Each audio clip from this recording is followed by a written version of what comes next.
Kita mulai ya. Assalamualaikum warahmatullahi wabarakatuh. Bismillahirrahmanirrahim. Alhamdulillahirabbil alamin. Wa bihi nasta'inu ala umurid dunya waddin. Wassalatu wassalamu ala asyrafil anbiya'i wal mursalin Sayyidina wa habibina wa syafi'ina wa qurrati a'yunina wa maulana Muhammadin wa ala alihi wa ashabihi wa dhurriyyatihi ajma'in, amma ba'd. Ashhadu an la ilaha illallah wa ashhadu anna Muhammadar Rasulullah wa ufawwidu amri ilallah innallaha basirum bil ibad. Hasbiyallahu la ilaha illa huwa alaihi tawakkaltu wa huwa rabbul arsyil azim. Qala Allah ta'ala fi kitabihil karim hikayatan an nabiyillahi Musa alaihi salam. Rabbi syrah li sadri wa yassir li amri wahlul 'uqdatam min lisani yafqahu qawli.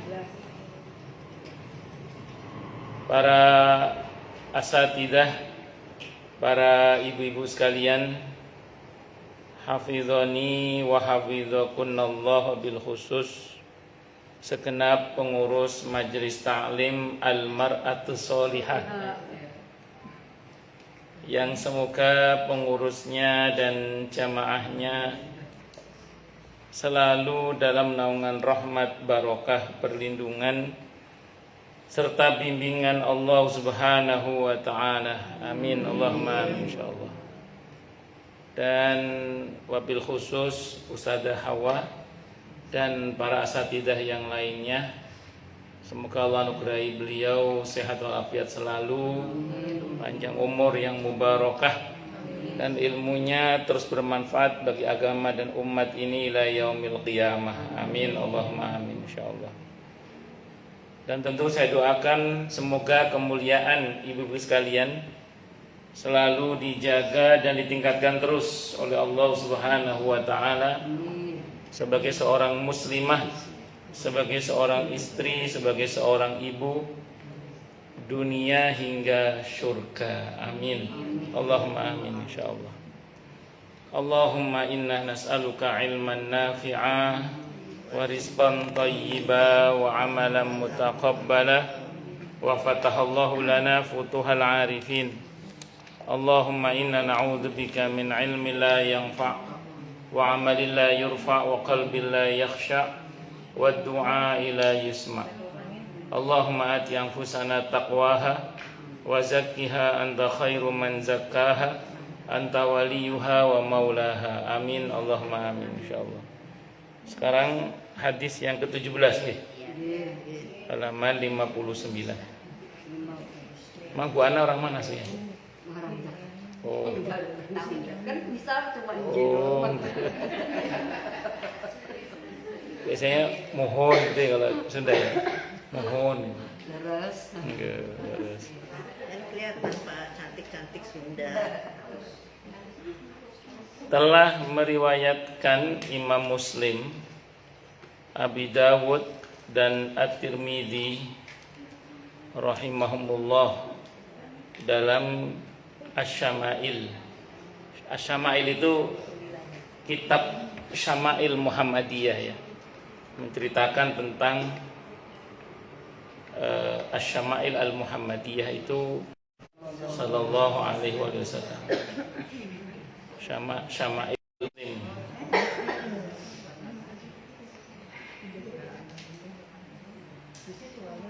dari sahabat Anas ibn Malik radhiyallahu anhu. Annam ro'atan, sesungguhnya ada seorang wanita, karena yang ada fi aqliha, di akalnya, syai'un sesuatu. Jadi ada seorang wanita yang punyai suatu masalah di dalam pikirannya. Faqalat, maka berkata siapa wanita tadi, ya Rasulullah, wahai Rasulullah, innali ilaika hajatan. Sesungguhnya hamba saya punya keperluan terhadap panjenengan. Faqala, maka bersabda siapa? Nabi kita Muhammad sallallahu alaihi wasallam. Apa kata beliau? Ya umma fulanin, wahai ummu fulan, ibunya fulan, unduri ayyasaka kisyiti hatta aqdiya laki hajataki.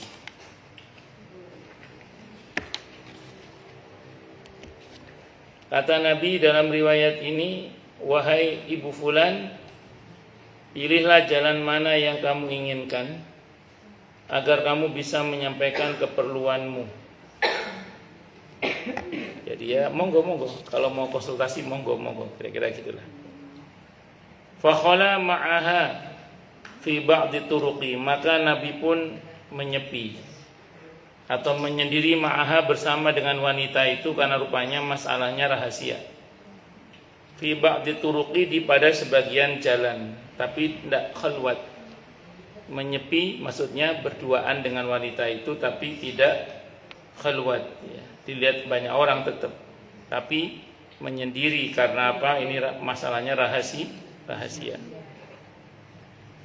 Hatta faraghat min hajatiha, hingga, kata penulis kitab ini, perlu disampaikan di sini perkataan Imam Al-Mawardi tentang penjelasan sisi kepribadian Rasulullah Muhammad sallallahu alaihi wasallam.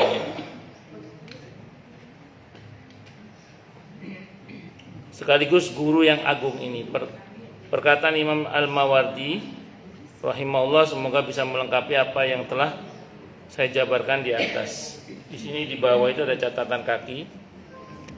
Al-Imam An-Nawawi rahimahullah dalam syarah Sahih Muslim, dalam hadis ini kata beliau terkandung penjelasan tentang ketawaduan, kerendahan hati Rasulullah Muhammad sallallahu alaihi wasallam dengan berhenti bersama seorang wanita yang lemah untuk membantu keperluan wanita tersebut dan menjawab pertanyaannya secara menyendiri. Namun ini bukan termasuk menyendiri dengan wanita ajnabiyah, karena pertemuan tersebut dilakukan di jalan yang dilalui oleh banyak manusia dan orang-orang bisa menyaksikan beliau dan wanita itu. Hanya saja mereka itu tidak bisa mendengar perkataan wanita itu karena permasalahannya termasuk permasalahan pribadi. Wallahu a'lam. Nabi itu enggak jaim gitu aja lah. Enggak jaim. Datang seorang wanita ingin konsultasi dengan Nabi kita Muhammad sallallahu alaihi wasallam, Nabi melayani konsultasinya itu. Bahkan ketika itu rahasia dan harus menyendiri, Nabi pun menyendiri bersama wanita itu, tapi tidak khalwat, tapi tetap orang bisa menyaksikan.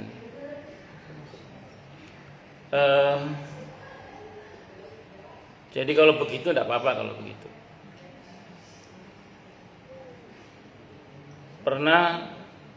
Sering saya itu, bukan pernah sering. Jadi kadang ada sebagian jamaah itu, kalau saya habis ngajar di tempat tertentu, Pak Ustadz ada waktu enggak?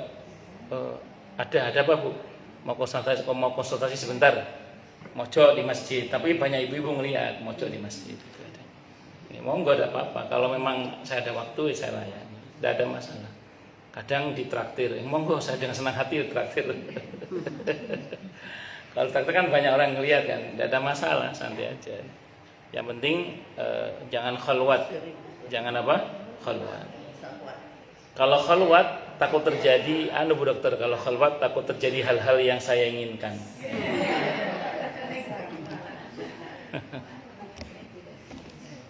Ngaten nggih. Nah, jadi boleh Nabi itu orangnya nggak jaim, walaupun lawan jenis yang minta konsultasi, beliau terus Bu, kita bukan mahram ya, nggak gitu Nabi. Nabi melayani tetap dengan baik. Allahu Akbar. Terus kemudian rangkuman tentang karakteristik keutamaan, kemuliaan, akhlak dan perangai Rasul SAW sang guru ya. Cuma kadang yang saya harus jaga jarak itu ada sebagian ibu-ibu itu ekspresif. Ya saya nggak bisa mengendalikan juga.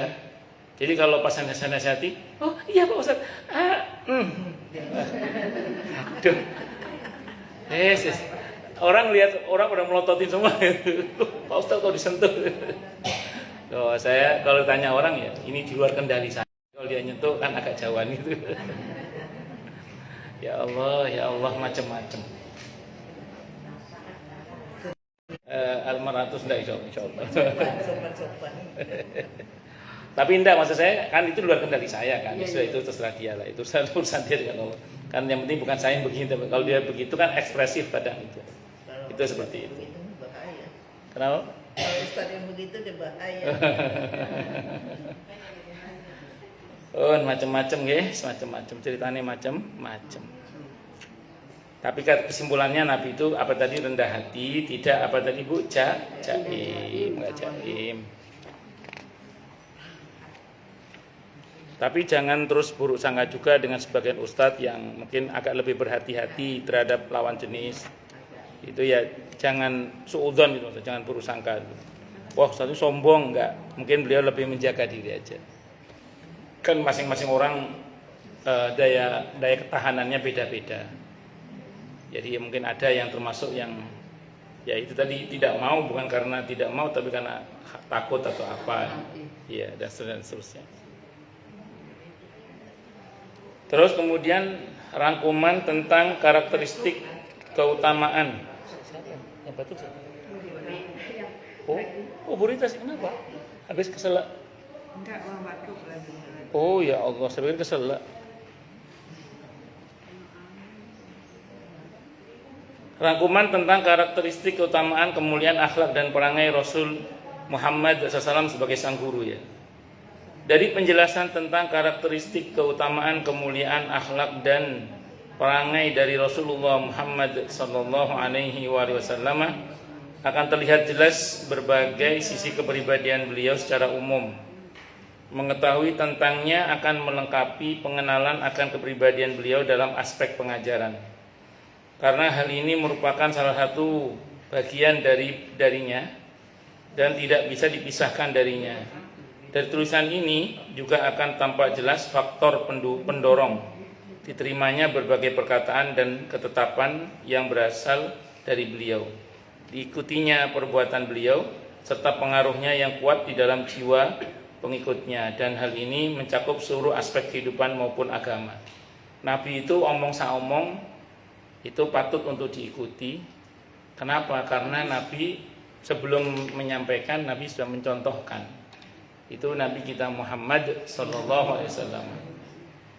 Itu Imam Syafi'i rahimahullah itu terkenal, beliau itu tidak menyampaikan satu hadis kecuali beliau sudah mengamalkan hadis itu. Itu Imam Syafi'i. Jadi Imam Syafi'i itu terkenal tidak menyampaikan satu hadis kecuali beliau sudah mengamalkan isi hadis itu. Tentu yang kebaikan-kebaikan, yang berdosa ya ditinggalkan, berarti itu. Maksudnya begitu. Itu Imam Syafi'i. Sehingga ucapannya itu lebih mengena daripada kalau dia tidak pernah melakukan.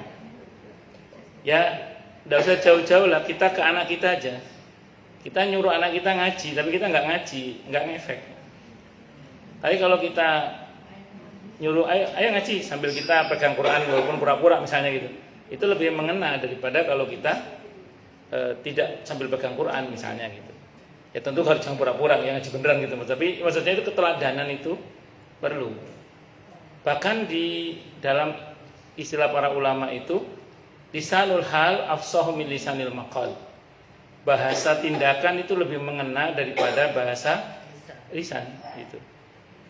Jadi jangan sampai kita nyuruh orang ke kanan, kita ke kiri. Kita nyuruh orang ke kiri, kita ke kanan misalnya. Ya, jadi jangan sampai begitu. Makanya dalam Islam itu ada istilah kabura maqtan 'indallahi an taqulu ma la taf'alun. Allah murka banget kepada orang yang hanya mengatakan tapi tidak mau mengamalkan. Tentu konteksnya itu bukan berarti terus murba hukum ya. Contoh gini misalnya. Saya dulu belum haji, sudah ceramah haji. Apakah saya berdosa? Dimarahi oleh Allah? Ya enggak. Saya bukan tidak mau haji saat itu. Saat itu saya memang belum mampu saat itu. Nah, sehingga kemudian ya saya nggak berdosa. Jadi kalau ibu-ibu misalnya belum mampu mengamalkan satu amalan tertentu, terus ibu mengajarkan ke orang lain, itu tidak ada masalah. Karena konteksnya bukan ibu tidak mau mengamalkan, tapi memang belum mampu. Contohnya haji tadi. Cuman saya dulu sering kalau suruh diundang ceramah haji, saya biasanya ngomong sama ibu yang undang itu, Bu, saya belum haji, sebaiknya undangnya sudah haji. Enggak Ustaz, enggak apa-apa, kita butuh ilmunya saja. Ya sudah, saya datang kalau gitu. Atau bahkan saya kan dulu jurusannya kuliah kan bagian pernikahan. Jadi saya sudah menyampaikan tentang pernikahan sebelum saya menikah. Ya teori toh. Ternyata kenyataannya lebih menyenangkan. Jadi singkat kata singkat cerita, maksud saya gini Bu, boleh nggak? Nggak apa-apa, karena saat itu saya bukan tidak mau menikah, memang usia saya belum waktunya menikah gitu. Jadi ya bisa juga gitulah. Itu seperti itu. Ya sama dengan orang mau bahas perceraian, apa dia mesti cerai dulu kan? Ya nggak harus. Karena kan kita tidak harus dan tidak sebaiknya jangan cerai lah, misalnya kan begitu. Walaupun secara hukum itu diperbolehkan, tapi kan itu solusi terakhir gitu. Nah, jadi nggak harus. Ya sama dengan ada bapak-bapak jual BH, apa dia mesti pakai BH kan nggak harus. Ya emang dia kerjaannya jualan BH. Apa kemudian dia nggak pakai BH ya nggak ada masalah, karena itu bukan pakaian dia kan gitu maksudnya. Bisa dimengerti ya maksudnya ya. Nah, ngoten niku. Nah, sehingga tidak termasuk kabur maktan kalau begitu contohnya ya. Kalau gitu contohnya. Terus tidak merubah hukumnya dimaksud juga begini. Misalnya saya ngajar sholat duha. Apakah sholat duha menjadi wajib bagi saya? Enggak. Tetap sunnah hukumnya. Tetap sunnah hukumnya. Terus saya ngajarin orang sholat tahajud misalnya. Apakah tahajud jadi wajib bagi saya? Enggak. Tetap sunnah. Jadi andaikan saya tidak sholat tahajud, saya nggak kena ayat kaburo maktan indal antakulu maltafa'alun. Ayat yang dimaksud dengan kaburo maktan itu ya tadi itu berihal dengan yang wajib atau yang haram terutama, di mana dia nyuruh orang lain baik, tapi dia sendiri nggak mau baik. Tapi tidak termasuk itu juga kalau kita bukan tidak mau baik, tapi kita ingin bareng-bareng baik. Contoh gini misalnya, ibu ngajak temannya untuk berbuat baik. Ibu tahu ibu belum baik, misalnya gitu ya. Oke, saya memang belum baik.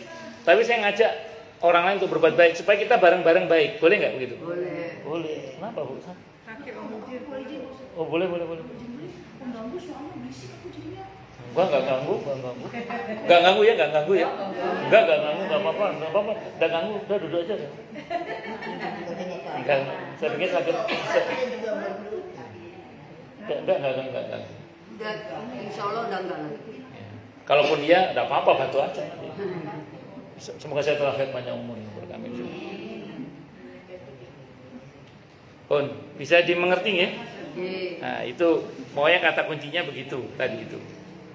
Jadi saya ulang, bukan berarti itu karena kita ngajari sholat duha terus sholat duha menjadi wajib. Enggak wajib. Tetap sunnah, enggak wajib. Itu seperti itu. Juga terkandung petunjuk dan arahan yang seharusnya dijadikan dasar bagi setiap guru dalam tingkah laku, pemikiran, akhlak, amalah, perkataan, penampilan maupun penyampaian ilmunya. Laqad kana lakum fi Rasulillahi uswatun hasanah. Sungguh telah ada dalam di Rasulullah itu adalah suri tauladan yang baik. Surah Al-Ahzab ayat 21. Nabi itu terkenal di dalam penyampaian ilmunya itu jelas beliau itu. Karena beliau bukan tipe orang yang suka bertele-tele. Jadi kalau menyampaikan ilmu itu tek jelas. Maaf saya balik dulu Ya udah. ya. Monggo. Syafakilas. Ibu bisa keluar nggak? Motor saya ngadang nggak? Enggak, aku di depan. Oh iya. Oh mobil. Iya, assalamualaikum. Assalamualaikum warahmatullahi wabarakatuh.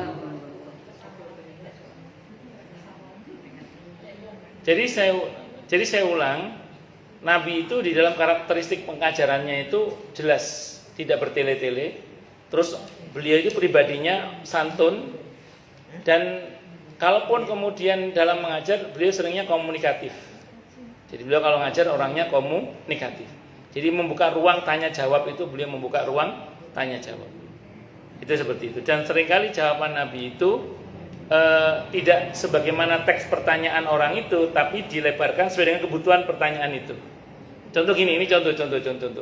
Ada orang nanya ke Nabi, "Ya Rasulullah, saya itu nelayan. Kalau saya wudhu pakai air yang saya bawa, kurang nanti buat minum ya Rasulullah. Boleh nggak saya wudhu pakai air laut?" Pertanyaan kan itu ya. Nabi jawabannya apa? Air laut itu suci airnya, halal bangkainya. Nabi itu kan sebenarnya cukup menjawab, iya boleh pakai air itu untuk wudhu. Tapi Nabi ngasih tambahan. Kenapa? Karena tahu kondisi nelayan itu diantaranya pasti menemui ikan yang notabene kadang sudah mati atau apa. Maka air laut itu suci, bangkainya juga suci. Nabi menjelaskan begitu. Jadi itu namanya Nabi paham konteks orang yang bertanya dan tahu kebutuhannya, bahwa jawabannya nggak cukup hanya sesuai dengan pertanyaan itu, tapi dilebihkan. Bukan karena apa? Karena itu lebihnya jawaban itu kan kebutuhan bagi orang yang bertanya itu. Ya kayak kita jalan sama temen, tiba-tiba setelah sekian jam kita berjalan dia nanya jam berapa sekarang. Itu jangan jawab jam 12, tapi dia maksudnya dia lapar gitu maksudnya. Oke, ayo kita ke warung gitu maksudnya ya. Jadi dia nggak cuma nanya jam 12, maksudnya ini jamnya makan. Dia sudah lapar itu maksudnya. Jadi ayo kita mampir ke warung makan dulu, ditraktir bakso kepeng Rawamangun tak apa gitu. misalnya.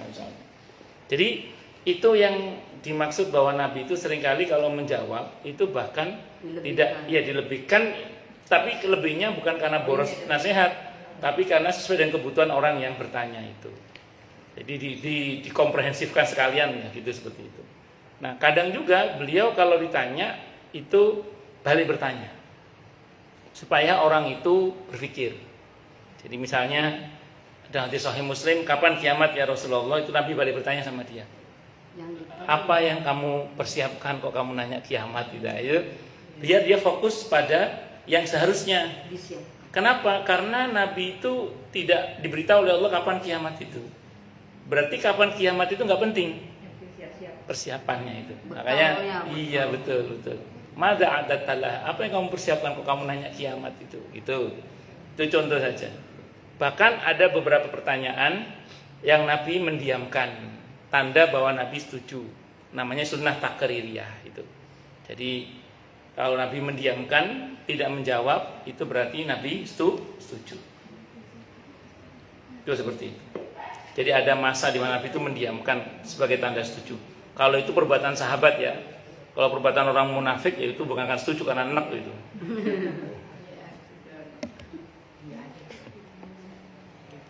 Imam Abul Hasan Ibn Ali Ibn Muhammad Al-Mawardi Al-Basri Al-Baghdadi rahimahullah, hakim agung pada masanya, lahir pada tahun 364 Hijriah dan wafat tahun 450 Hijriah. Dia berkata dalam kitabnya A'lamun Nubuwah bab ke-20 dan lainnya yang membahas tentang keistimewaan dan karakteristik yang diberikan oleh Allah Subhanahu wa taala kepada Rasulnya Muhammad sallallahu alaihi wasallam, yang intisarinya sebagai berikut. Para nabi Allah alaihi wassalatu wassalam adalah hamba dan makhluk pilihannya. Hanya saja dia membebani mereka untuk menunaikan hak-haknya. Dia memilih mereka dari orang-orang yang paling mulia dan memperkuat mereka dengan pertalian keluarga yang paling kokoh, agar jiwa-jiwa mereka menjadi jiwa yang paling lapang dan hati mereka menjadi hati yang paling bersih, sehingga manusia akan lebih cepat menjawab panggilan mereka dan lebih patuh dalam memenuhi perintah mereka. Para nabi itu pertama dipilih dari nasab yang paling mulia. Nabi kita Muhammad sallallahu alaihi wasallam itu diangkat dari nasab yang paling mulia, Quraisy. Ya. Nah, dan semua nabi diambil dari keturunan yang paling mulia. Supaya tidak ada alasan orang untuk menghinakan para nabi. Satu. Yang kedua, dipilih yang paling ganteng. Nabi itu nggak ada yang jelek. Jadi kalau ada orang ngaku nabi jelek, bukan nabi berarti. Nabi itu semuanya ganteng. Nabi itu. Mungkin karena memang tidak umumnya orang lebih siap dipimpin oleh orang ganteng daripada yang enggak ganteng. Biasanya segitu. Biasa. Kemudian dipilih dari pribadi yang paling mulia akhlaknya. Itu diantara para nabi itu. Ya tentu semuanya Allah yang men-setting ya, karena kandidat nabi itu dari kecil sudah diberi irkhas namanya. Irkhas itu semacam karomah, semi mujizat, itu irkhas namanya. Jadi kandidat nabi dengan kandidat ustadz itu beda. Kalau kandidat nabi dari kecil sudah steril. Kalau kandidat nabi itu, kalau kandidat ustadz, kandidat ulama kadang macam-macam cerita latar belakangnya itu. Fudail bin Iyad radhiyallahu anhu ulama besar, wali besar. Sebelumnya rampok itu. Kan dulu sebelumnya rampok. Abi Dzar Al-Ghifari radhiyallahu anhu itu ulama besar, sahabat besar. Itu suku Ghifar itu rata-rata rampok semua. Nah, jadi apa namanya? Kalau selain nabi masa lalunya macam-macam. Kalau nabi steril. Jadi masa mudanya steril. Makanya kalau ada orang liberal yang mengatakan bahwa nabi itu masa mudanya kayak anak muda pada umumnya di masa jahiliyah, ya berjudi, ya mabuk, ya main perempuan, itu bohong itu dia. Hoax itu. Kenapa? Karena Nabi kita Muhammad sallallahu alaihi wasallam itu dari sebelum jadi nabi pun itu sudah punya reputasi tidak pernah bohong Nabi itu. Terus Nabi itu kalau mau berbuat maksiat yang sekiranya menghinakan derajat seorang manusia, itu dibuat tidur oleh Allah sehingga nggak jadi. Contoh gini, dalam sirah itu pernah Nabi diajak mau nonton live musik pernikahan orang-orang jahiliyah. Orang Arab itu kan kalau ada live musik tariannya atau sendiri. Iya. Wah, itu ya itulah begitulah pokoknya wis. Singkat kata singkat cerita, Nabi diajak.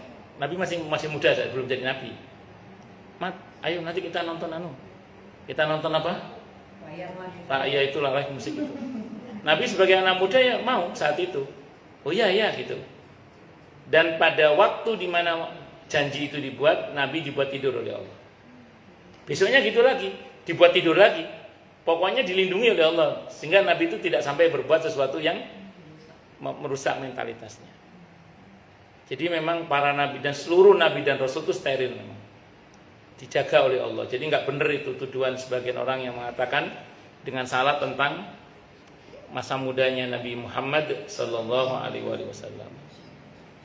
Para nabi adalah hamba dan Tadi mana Bu? Ya, para nabi Allah adalah hamba dan makhluk pilihannya. Hanya saja dia sudah tadi Bu, sudah ini. Tanda-tanda kenabian dalam diri Rasulullah Muhammad SAW tampak berkilau. Bukti-buktinya begitu luhur yang diakui sejak permulaan hingga akhir kesudahannya. Karena tidak tercampur di dalamnya antara kedustaan dengan kejujuran, tidak pula antara plagiat dengan orisinalitas. Allah Subhanahu wa taala mengutus beliau setelah dia membebaskan dan membersihkannya dari berbagai kotoran, sehingga gugurlah dari beliau berbagai tuduhan yang dibangun di atas prasangka buruk dan selamat dari pandangan mata yang merendahkan. Maka akal yang waras tidak akan menolaknya, hati yang sehat tidak menolaknya, jiwa manusia tidak akan lari menjauhinya. Jadi Nabi itu dari masa kecilnya pun sudah steril. Nabi itu ketika bermain dengan putranya Halimatus Sa'diyah, dadanya dibelah, betul ya? Iya. Disucikan sudah, bahkan bagian ujung hati yang setan potensial menggoda itu dibuang oleh malaikat. Nabi itu dari kecil sudah steril. Nanti dibelah lagi menjelang Isra Mi'raj. Itu dibelah lagi dada beliau menjelang Isra Mi'raj. Bukan karena dada Nabi kotor, bukan. Dada Nabi sudah bersih, lebih dibersihkan lagi, lebih dijamin lagi lah gitu. Nah, Nabi itu terselamatkan dari aneka bentuk hal-hal yang disebut dengan plagiasi. Jadi ketika orang-orang jahiliyah itu punya kebiasaan mabok, Nabi nggak ikut-ikutan. Ketika di masa jahiliyah banyak orang yang mungkin judi, Nabi nggak ikut-ikutan. Ketika banyak orang di masa jahiliyah misalnya berlaku kecurangan, Nabi tidak curang.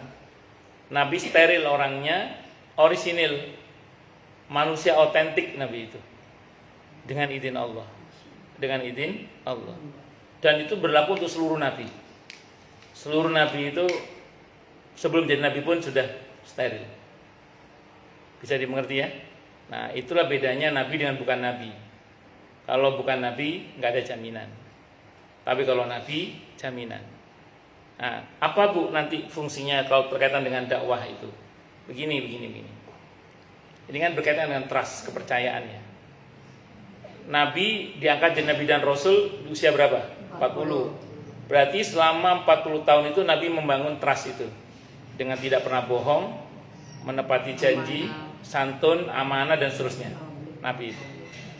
Nah, karena di otak mereka orang-orang yang mengenal Nabi bahwa Nabi dikenal seperti itu, punya reputasi seperti itu, bahkan terkenal sampai keluar jazirah Mekah saat itu, maka ketika seseorang itu menyebut nama Nabi Muhammad SAW, yang ada adalah ini orangnya jujur, baik, begitu. Bu, seperti halnya ibu, ini contoh ya. Ada nggak ibu produk tertentu yang ibu kalau mau beli produk itu ibu nggak usah mikir. Misalnya saya mau beli sabun. Begitu ada merek ini ibu nggak usah mikir. Kenapa? Karena ibu udah percaya sama. Ibu mau beli baju asal merek ini ibu udah usah mikir dan pasti bagus. Kenapa? Karena produk itu sudah membangun kepercayaan bertahun-tahun. Dan Nabi tidak pernah membuat citra. Kalau perusahaan bisa bikin citra, sekali ada citra beras oplos, orang nggak percaya lagi. Kan seperti itu. Nah, kalau Nabi nggak pernah begitu. Itu dalam dunia dakwah, membangun trust, kepercayaan seperti itu penting sekali. Dan itu butuh proses. Makanya ketika kita berdakwah, ketika kita mengajar, kok kemudian maaf nih, murid kita tidak mengikuti apa yang kita ajarkan, atau tidak mempercayai, atau bahkan kita didustakan atau ditolak dakwahnya misalnya, sebenarnya nggak usah marah sama mereka. Coba koreksi ke kita kenapa itu ditolak. Oh mungkin ya perbuatan saya masih belum mencerminkan apa yang saya ajarkan. Oh mungkin banyak pertanyaan lah, banyak pertanyaan. Nah, kalau dulu Nabi diajari oleh Allah, kalau mereka berpaling fa in tawallaw faqul hasbiyallah. Tapi Nabi harus pernah ditolak juga bu dakwahnya. Saya ulang, Nabi harus pernah ditolak juga dakwahnya supaya nggak dituhankan. Ya, makanya Nabi juga pernah ditolak dakwahnya kan. Di Taif itu Nabi sampai terluka. Itu. Jadi di perang Uhud Nabi sampai terluka misalnya. Dan masih banyak lagi contoh-contoh yang lain. Ya sebagaimana nabi-nabi sebelumnya juga pernah ditolak, maka Nabi kita Muhammad sallallahu alaihi wasallam pun juga pernah ditolak. Itu lebih kepada supaya jangan dituhankan. Itu aja sebenarnya. Tapi sebenarnya yang nolak itu karena trust, kepercayaan itu. Sebenarnya mereka mengakui kebenaran Nabi Muhammad sallallahu alaihi wasallam. Dalam sirah tercatat Abu Jahal, Abu Lahab itu sering kepergok nguping bacaan Al-Qur'annya Nabi Muhammad sallallahu alaihi wasallam. Abu Jahal, Abu Lahab itu keduanya ini sering kepergok nguping bacaan Al-Qur'annya Nabi Muhammad sallallahu alaihi wasallam saat salat malam. Sehingga dalam perjalanan menuju ke perang Badar itu, temannya Abu Jahal nanya ke Abu Jahal, sebenarnya kamu ke Muhammad itu bagaimana?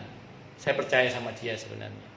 Cuman disebutkanlah bahwa dia ya karena kesombongannya, karena kedengkiannya macam-macam dia tidak bisa mengimani Nabi Muhammad SAW. Dalam sirah monggo dilihat nanti. Abu Jahal itu kalau papasan dengan Nabi Muhammad SAW ditutup wajahnya pakai surban. Kalau ketemu sama Nabi Muhammad SAW ditutup wajahnya pakai surban. Ditanya oleh temannya, Abu Jahal, kenapa kamu kalau ketemu Muhammad ditutup mukamu dengan surban? Apa kata Abu Jahal? Bukan, kalau aku melihat wajahnya aku bisa jatuh cinta. Itu kata Abu Jahal. Kalau aku melihat wajahnya aku bisa jatuh cinta. Tidak hanya ganteng, memang orangnya baik Nabi itu. Menarik. Bukan, Abu Jahal bukan pamannya. Abu Lahab ya. Abu Lahab yang pamannya. Kalau Abu Jahal itu sebenarnya dia cinta banget sama Nabi Muhammad SAW. Suatu saat ketika Siti Khadijah menjanda, Abu Jahal ini termasuk yang berkompetisi pesaingnya ingin merebut ingin menjadi suaminya Siti Khadijah radhiyallahu anha.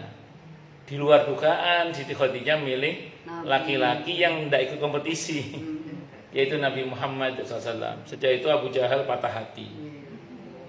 Sejak itu semua yang Nabi katakan, semua yang Nabi ucapkan, yang Nabi buat, dan di mata Abu Jahal salah aja.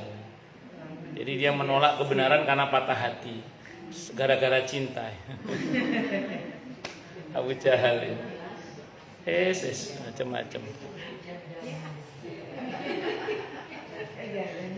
Terus kemudian beliau memang disiapkan untuk memiliki akhlak paling mulia dan perilaku yang paling bagus, sehingga pantas menduduki derajat tertinggi dan amal yang paling utama, karena hal itu merupakan pondasi yang akan menggiring kepada perkara-perkara yang cocok dan sesuai dengannya, serta meninggalkan perkara yang berlawanan dan menyelisihinya. Makanya kalau orang itu sudah percaya, ya kita tinggal ngomong, insya Allah diikuti, itu aja sebenarnya. Makanya dalam dunia dakwah itu kadang yang kita kedepankan bukan omongan tapi sikap gitu. Yang kita kedepankan bukan omongan tapi apa? Sikap gitu. Sambil contoh gini misalnya, kita mau dakwah pada seseorang supaya dia mau sholat misalnya gitu ya. Itu kalau kita langsung datang, Pak, sholat Pak, tidak mau dia. Tapi kalau kita datang bawa beras, kita datang bawa kue, kita datang bawa apalah tentengan, sekali, 2 kali, 3 kali kita ajak ngobrol, terus selesai kita datang bawa sarung atau bawa mukena, mulai dimasukkan nilai-nilai sholat. Insya Allah sih bisa kalau gitu, insya Allah. Tapi memang nggak bisa langsung, semuanya bertahap. Yang repot kan dikasih sarung terus dijual sarungnya. Tapi tidak apa-apa, penting kan usaha. Yang penting apa? Usaha. Itu perjuangan itu Masjid Jogokarian itu luar biasa itu.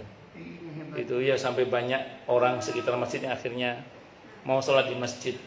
Itu tantangan dakwanya ternyata macam-macam. Di antaranya apa coba? Di antaranya ada sebagian orang itu yang nggak ke masjid bukan karena nggak mau sholat, nggak tahu caranya sholat. Iya, nggak tahu cara sholat. Sementara mereka mau belajar di masjid, malu karena sudah tua.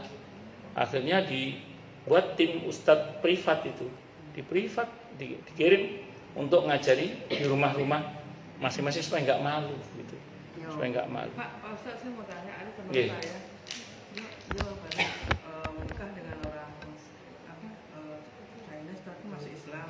Tapi dia sendiri nggak ngerjain sholat.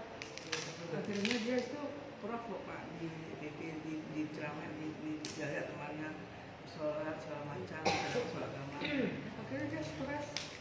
Saya datang ke rumahnya di Bogor, kayak orang tidur aja di depan. Terus sekarang? Terus akhirnya waktu itu ada teman saya waktu itu Iza, kamu tuh mampu loh, kenapa nggak ngaji? Mana bagus merekor daripada Makkah katanya. Ya bagus lah Makkah, kata kalau saya orang China sini. Ya nggak Allah, Iza ini bukannya karena orang sama saya loh Kak. Sampai sekarang tuh nggak menjaga. Suaminya itu. Ya terus sekarang anaknya belum masuk Kristen. Ya semua diberi daya oleh Allah. Amin. Allahumma amin insyaallah. Ya, nggak bisa ngomong ya. Makanya kita ini anak-anak kita, diri kita jangan lupa berdoa ya muqallibal qulub, tsabbit qulubana ala dinik. Rabbana la tuzigh qulubana ba'da idh hadaitana wa hab lana min ladunka rahmah innaka antal wahhab. Tidak ada kedudukan di dunia ini yang lebih tinggi dari kenabian yang merupakan penghubung antara Allah dan para hambanya, yang akan mendorong kepada berbagai kemaslahatan manusia dan ketaatan kepada Sang Khalik. Sehingga manusia yang terbaiklah yang paling utama untuk mengemban tugas kenabian. Orang yang paling sempurna dalam memenuhi syarat kenabian adalah yang paling berhak dan pantas mengembannya. Jadi Nabi ini manusia pilihan Allah untuk menghubungkan antara Allah dengan hambanya. Artinya ajaran-ajaran dari Allah kepada manusia itu lewat para nabi.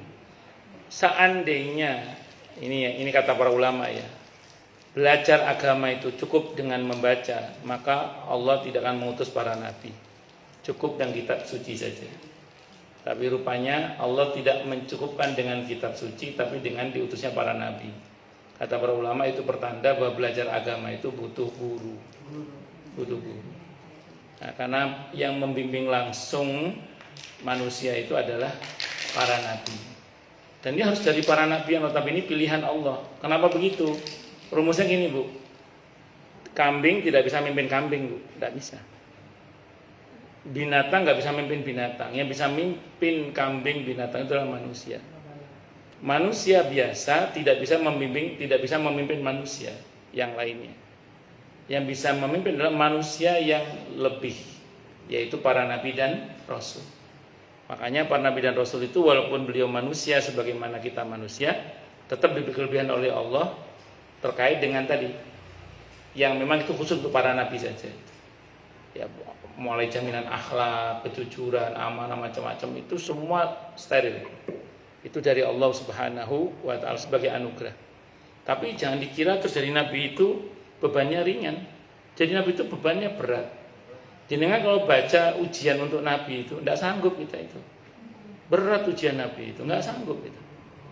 Ujian nabi itu enggak. Maka kalau ada orang enak itu nabi, kita bukan emang jadi nabi itu tantangannya kecil, Pak. Berat juga sama.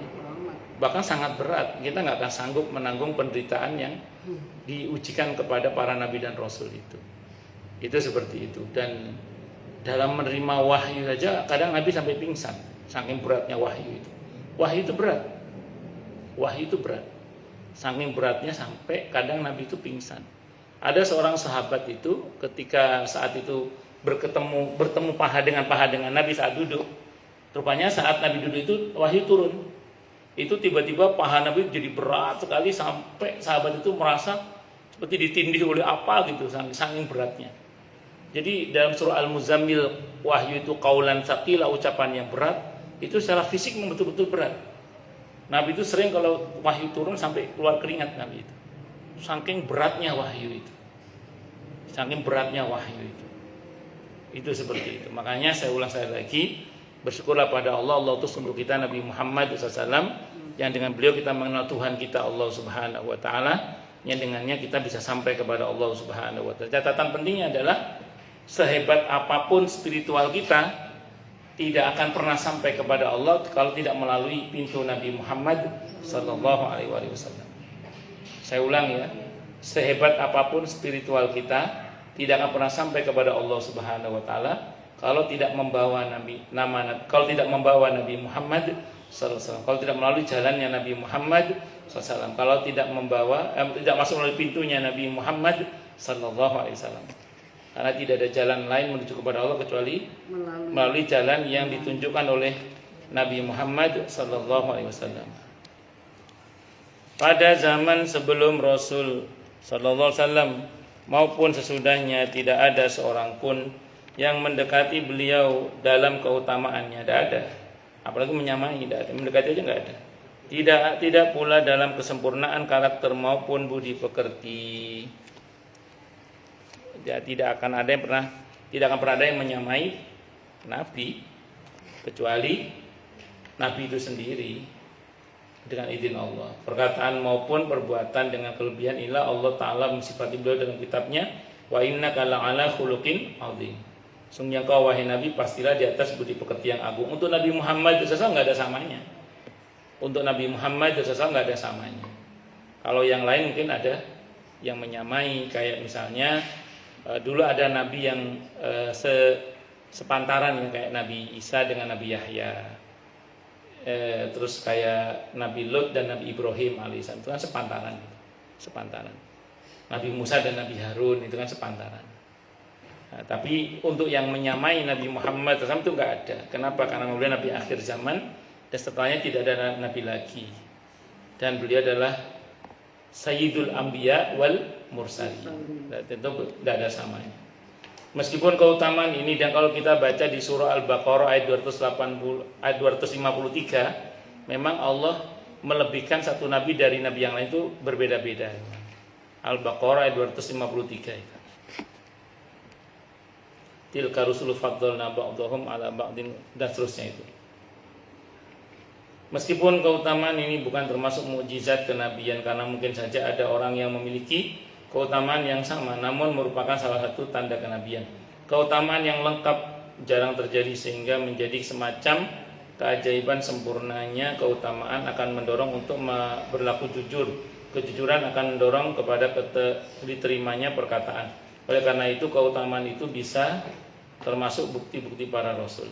Keutamaan manusia berada pada 4 aspek, yaitu kesempurnaan naluri, kesempurnaan budi pekerti, keutamaan dalam perkataan, dan keutamaan dalam perbuatan. Semuanya itu ada pada diri Nabi Muhammad SAW. Wallahu a'lam bishawab. Baik, silakan yang mau tanya dulu, tanya, protes, marah boleh, silakan. Pak, kalau nabi-nabi yang lain itu sama juga Pak ininya. Sama? Kira-kira sama nggak sama nabi atau Nabi Muhammad itu lebih dari semua nabi? Oh, lebih. Nabi Muhammad SAW lebih daripada nabi-nabi yang lain. Karena beliau itu Sayyidul Anbiya wal Mursalin, khusus itu. Kalau yang lain, saya ulang tadi, kadang ada yang sama. Sama itu maksudnya levelnya mirip lah. Contoh gini, Nabi Yahya dan Nabi Zakaria, dan Nabi Isa itu kan sepupu itu. Level persaudaraannya itu sepupu. Walaupun ternyata untuk Nabi Isa beliau termasuk ulul azmi minar rusul ya. Jadi beliau lebih mulia juga daripada Nabi Yahya. Terus nanti Nabi Ibrahim dan Nabi Lut itu sepupu juga itu, masih saudara. Oh, jadi mereka itu kisarannya saudara-saudara. Iya, saudara. Nah, namun ya betul. Namun beliau itu Nabi Ibrahim tetap lebih mulia Nabi Ibrahim. Karena Nabi Ibrahim itu ulul azmi minar rusul. Ya. Nah, di antara ulul azmi itu sendiri macam-macam. Ada kalimullah, Nabi Musa itu kalimullah. Pernah diajar langsung oleh Allah. Nah, sementara Nabi Muhammad SAW juga termasuk yang pernah diajak bicara oleh Allah, tapi tidak di bumi, tapi di situ. Temennya berdempet pahanya waktu turun. Ya pas duduk. Oh enggak, kan Nabi. Jadi wahyu itu berat. Saking beratnya. Jadi pengertian berat itu enggak cuma secara maknawi, fisik juga berat. Sampai Nabi itu pingsan pernah. Berkeringat pas terima wahyu itu, saking beratnya wahyu itu. Jadi wahyu itu bukan sebatas nilai, tapi dia juga secara fisik berat. Yang nggak tahu bagaimana penjelasannya. Saat Nabi wahyu itu badan Nabi menjadi memberat. Dan termasuk sahabat yang lagi di paha Nabi di atasnya itu Jadi, merasakan berat. itu gimana Pak? Itu tahu wahyunya ini, itu Nabi itu tahunya gimana? Ibu tahu nggak wahyu itu turun melalui jalur apa di antaranya? Nabi Jibril. Apa Nabi Jibril? Malaikat Jibril. Wahyu kan nama Jibril Pak. Enggak, melalui apa di antaranya? Datang. Terus melalui apa? Biasanya. Kadang seperti suara gemerincing bel. Ya. Kita yang kupingnya kayak gini nih, dengernya gemerincing bel, ternyata itu isinya wahyu. Ya kita enggak. Hanya Nabi yang tahu.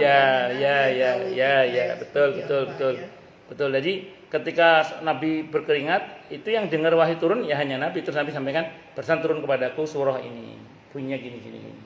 Begitu. Jadi enggak selalu kemudian Nggak selalu sama cara turun. enggak selalu cara enggak sama. Iya, cara turunnya wahyu itu enggak satu cara, ada beberapa cara. Yang dia juga minta diselimutin nama Khadijah. Iya. Zammiluni, betul. Mau yang lain silakan kalau ada. Nggih. Kalau sahabat itu ada derajat-derajatnya juga enggak? Ada. Kalau Asidik. ini kan maksudnya ada pernah dengar ini Ustaz itu ceramah kalau mengenai sholat witir, katanya sholat witir lebih bagus dilaksanakan pada saat sebelum tidur, menjelang tidur gitu, karena yang melaksanakannya Sayyidina Abu Bakar lebih tinggi derajatnya daripada yang lain. Itu gimana? Baik. Iya, para sahabat derajatnya beda-beda. Sayyidina Abu Bakar itu gelarnya As-Siddiq. As-Siddiq itu satu tingkat di bawah Nabi. Terus ada di antara sahabat Nabi itu yang gelarnya itu misalnya Al-Faruq, Sayyidina Umar. Itu Al-Faruq, ya, itu di bawah Sayyidina Abu Bakar derajatnya. Sayyidina Utsman itu yang dijuluki dengan Dzunurain, pemilik dua cahaya, karena pernah menikahi dua putri Nabi Muhammad SAW. Sayyidina Ali terkenal dengan istilah babul ilm. Jadi pintu gerbangnya ilmunya Rasulullah Muhammad SAW misalnya gitu ya. Jadi masing-masing sahabat itu punya kedudukan yang berbeda-beda. Cuman yang saya tahu kalau soal sholat witir itu, yang saya tahu sih Nabi muji dua-duanya sih. Yang ngerjakan di awal malam kata Nabi, "Aukamakal, kalian adalah orang yang berhati-hati." Kalau yang bangun di akhir malam, Nabi memuji kalian adalah orang yang kuat. Nabi sendiri, kalau kata para istri Nabi radhiyallahu anhun, Nabi itu aukamakal, kalau sekiranya tahu beliau tidak akan bangun nanti malam karena ngantuk atau capek, biasanya beliau sholat witirnya di awal malam sebelum tidur. Tapi kalau beliau yakin nantinya akan bisa bangun, beliau mengerjakannya di akhir malam. Nah, jadi Bunas kalau menurut saya sih ya kembali pada kitanya aja sih. Ya Allah a'lam bishawab. Monggo yang lain silakan kalau ada. Jelas semua? Dari Atau tidak? apa sebutannya? Dzun-Nurain. Dzun-Nurain yang punya dua cahaya. Yang Dzun-Nurain yang punya dua cahaya. Kalau Umar Al-Faruq, Mempunyai dua cahaya itu maksudnya apa? beliau pernah menikahi dua putri Nabi sekaligus. Bukan sekaligus, terpisah. Yang pertama yang satu meninggal, terus dinikahi lagi dengan putri yang lain. Siapa namanya? Ruqayyah dan Ummi Kulsum ya. Pak Nabi bersabda, "Kamakol, andaikan saya punya putri lagi, saya nikahkan lagi sama Sayyidina sama Utsman." Cuma beliau nggak punya anak lagi. Ada tapi udah nikah. Gak punya anak ya? Dua-duanya. Dari dua putri Nabi itu tidak punya anak. Yang membawa keturunan sampai sekarang itu dari Siti Fatimah radhiyallahu anha. Betul, yang sampai sekarang keturunannya. Kalau cuman yang membawa keturunan tapi tidak terus, ada dari Maria Al-Qibtiyah, ada dari Siti Zainab tapi itu cucu Nabi ya, Umamah. Jadi Zainab itu putri Nabi, punya anak namanya Umamah, tapi nggak lanjut karena meninggal masih kecil. Yang lanjut sampai sekarang keturunan Nabi itu dari Siti Fatimah radhiyallahu anha, dan itu dari Siti Khadijah radhiyallahu anha, dan dari Sayyidina Hasan dan Husain radhiyallahu anhum. Wallahu a'lam bishawab. Yang lain silakan kalau ada. Kayak Nabi Adam itu, Nabi Adam itu dari sekian banyak keturunannya, yang melanjutkan keturunannya tadi Ibnu Katsir yang dari Nabi Syis. Jadi tenang, kita bukan keturunan Qabil, kita bukan. Kita keturunan Nabi Syis. Nabi Adam dari sekian puluh putra beliau itu yang menjadi yang punya keturunan terus itu Nabi Syis. Nabi Syis. Baru dengar. Oh ya, itu Nabi Syis itu keturunan Nabi Adam. Nanti banjir bandang Nabi Nuh. Setelah itu nggak ada lagi keturunan kecuali dari orang beriman, kecuali dari keturunan Nabi Nuh yang beriman. Jadi kita bukan anaknya Kanaan, tenang aja. Jadi mengalir di darah kita itu 3 darah Nabi. Nabi Adam alaihissalam, yang pasti ya, Nabi Syis alaihissalam dan Nabi Nuh alaihissalam. Berarti kita ini semua punya potensi jadi orang baik sebenarnya. Karena mengalir di darah kita ini darahnya 3 Nabi sekaligus. Nabi Adam alaihissalam, Nabi Syis alaihissalam, dan Nabi Nuh alaihissalam. Semua manusia itu keturunan 3 Nabi itu.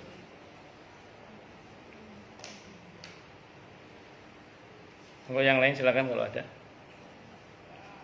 Cukup nggih? Kita tutup dengan hamdalah. Alhamdulillahirabbil alamin. Semoga kajian kita bisa bermanfaat, mubarakah fid dini wa dunya wal akhirah untuk kita, keluarga kita dan seluruh umat Islam semuanya. Dan mudah-mudahan kita semua dijadikan oleh Allah sebagai orang-orang yang sukses dunia akhirat, selamat dunia akhirat, bahagia dunia akhirat, dan dipermudah setiap urusan kita oleh Allah fid dini wa dunya wal akhirah. Semoga Allah limpahkan hidayah selalu untuk kita. Semoga Allah tingkatkan selalu hidayah untuk kita, dan semoga Allah berikan hidayah untuk siapapun yang melihat kita. Subhanakallahumma bihamdika asyhadu an la ilaha illa anta astaghfiruka wa atubu ilaik. Sallallahu alaihi Muhammad wa ala alihi wasallam. Saya mohon maaf. Wassalamualaikum warahmatullahi wabarakatuh.